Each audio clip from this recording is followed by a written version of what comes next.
मानता हूं। जी sir.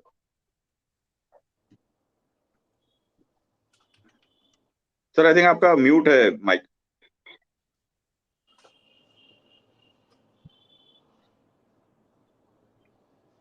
Sir जी, आपका माइक म्यूट है, म्यूट है। जी जी, मैं आ रहा हूं। मैं सेंगर साहब आपके पास आ रहा हूं। थोड़ा सा आज सब चीजें थोड़ी थोड़ी गड़बड़ हो रही हैं। इतिहास को बदलने की बात हो रही है इस कदर की।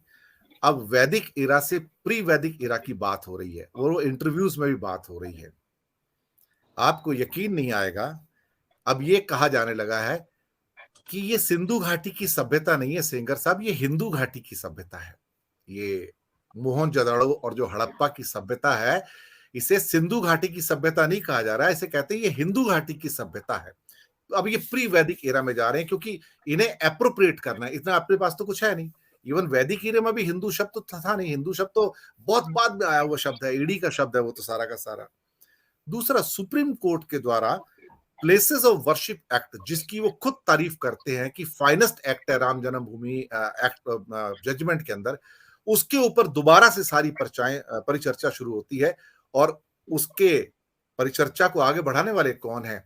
वही जो राम जन्मभूमि के अंदर जजमेंट लिखते हैं, ये चंद्रचूड़ साहब, जो भारत के अब चीफ जस्टिस है साहब।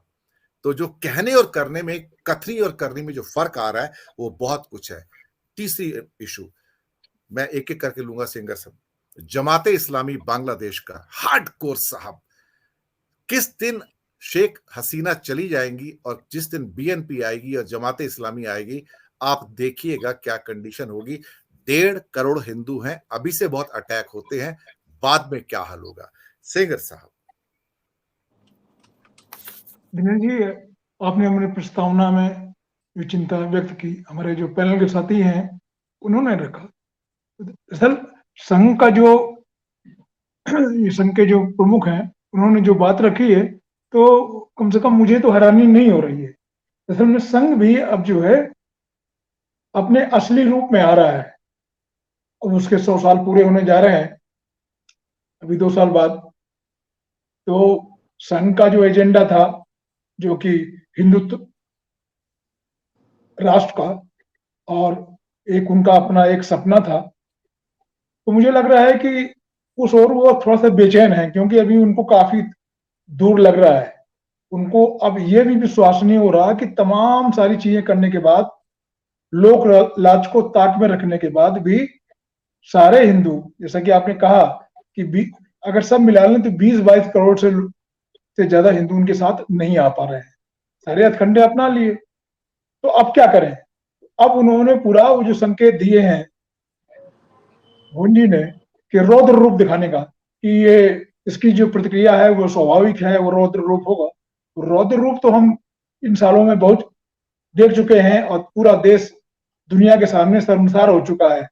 चाहे 2002 के गुजरात के दंगे हों, या और तमाम चीजें, या बाबरी मस्जिद का, बाबरी ढांचे का ध्वंस हो। तो ये कलंक हमारे ऊपर लगे हुए हैं, जो कभी धुलने वाले नहीं है। लेकिन इसके बावजूद संघ परिवार कोई सीख नहीं रहा। तो हमें लग रहा है कि ये अब उनसे उम्मीद करना बेईमानी है कि वो कोई सुविचारित काम करेंगे, कोई ऐसा काम करेंगे जो संविधान के अनुरूप होगा और देश के अनुरूप होगा, लोकतंत्र के अनुरूप होगा। अब देश की जनता की जिम्मेदारी है, तो केवल वोट तक, मतलब उसकी जिम्मेदारी केवल वोट तक नहीं है, इन सबको वॉच करने का है कि ये लोग क्या कर रहे हैं। मुझे लग रहा है कि ये जो संघ प्रमुख की बेचैनी है वो जाहिर हो रही है, और इसलिए वो केवल आगाह कर रहे हैं, वो चिंता नहीं कर रहे हैं कि भाई ये स्थिति हो जाएगी तो ये प्रतिक्रिया होगी, लोगों में बड़ा गुस्सा आएगा। तो ये एक तरह से वो परोक्ष रूप से धमकी दे रहे हैं कि इसके लिए तैयार रहिए और हम कुछ नहीं कर सकते। तो मुझे लग रहा है कि ये सीधे सीधे संविधान को, भारतीय संविधान को चुनौती देना है। और ये भी समझ लेना चाहिए कि उनके निशाने पर केवल मुसलमान नहीं है, मुसलमान तो हैं ही, उसमें तो कोई संदेह नहीं है।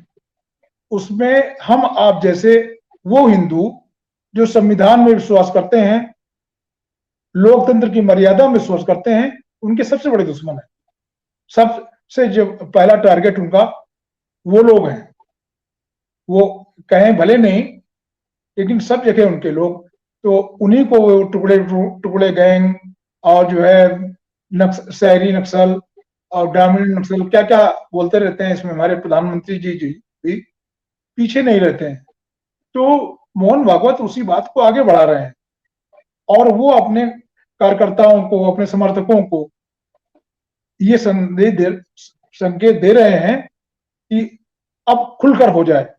मुझे लग रहा है ये बड़ी भयानक और खतरनाक स्थिति है। जैसे हमारे साथी ने कहा था कि देश को बिल्कुल गृह युद्ध की ओर ढकेलने की कोशिश है, तो इसमें कोई संदेह नहीं होना चाहिए। तमाम चीजें, तमाम आप दुहाई दे रहे हैं 1000 की 1200 वर्षों की गुलामी की। इसके पहले क्या था? कौन जो ऊंची जाति और नीची जाति के भेद किसने किए थे? क्या मुसलमानों ने किए थे? और किसने शोषण किया था? किसने अछूत बनाया था एक बड़ी संख्या को? आज अगर उनमें चेतना आ रही है, उनमें पढ़ाई लिखाई आ रही है, तो वो मोहन भागवत की चिंता है, वो संघ परिवार की असली चिंता है। केवल मुसलमान ही चिंता नहीं है, उनके टारगेट में वो हिंदू हैं जो लोकतंत्र की बात करते हैं, जो सेकुलर राष्ट्र की बात करते हैं, जो संविधान की बात करते हैं। तो मुझे लग रहा है इनका निशाना संविधान है। जैसा कि आपने कहा कि हमारे जो महामहिम है, अब वो जैसे महामहिम है तो उनको क्या कहा जाए, इतने बड़े वकील रहे हैं, उन्होंने सीधे सीधे तौर पे एक चैलेंज दे दिया है। तो ये बड़ी भयावह स्थिति है। और जहां तक ये कहा गया है कि वही उच्चतम न्यायालय अपनी तरफ से जो संज्ञान ले, अरे वो संज्ञान क्या लेंगे?